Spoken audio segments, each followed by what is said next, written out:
7 elections in the 21st century, and not a single one with a relative consensus. The 21st century in the United States has yet to see a presidential election with more than 70% of the electoral vote, with the last one in history being Clinton with 70.45% in 1996. When they say America is divided right now, this is what they mean. 70% might seem like an arbitrary number, and it is fairly uncommon, but it raises a major red flag when US elections fail to cross it for that long. And that's because there's only been one other point in history with such a trend for this long or more, and that's the last half of the 19th century. Beginning with Rutherford B. Hayes winning by just one electoral vote in 1876, and ending with Theodore Roosevelt's 70.59% victory in 1904, 1876 to 1900, also 24 years and 7 elections, and none with above 70%. So what was this period like? It was a time of revolutions, specifically industrial revolutions. The failure of Reconstruction aside, Americans were at each other's throats. American farmers were being racked by plummeting international grain prices and begging the government to cause inflation by adding silver to the previously gold-based money supply, something firmly opposed by the urban elites.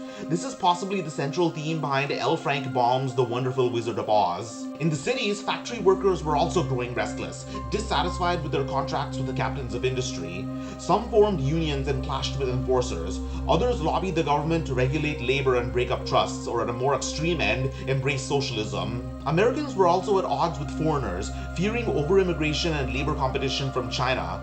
This fear materialized into law with the Chinese Exclusion Act in 1882. These tensions or similar foreshadowed escalating unrest around the world that would explosively materialize with the Bolshevik Revolution in 1917 Russia, and communist and fascist movements began to march across the world. But despite all the turmoil, the US was able to make it through with democracy intact.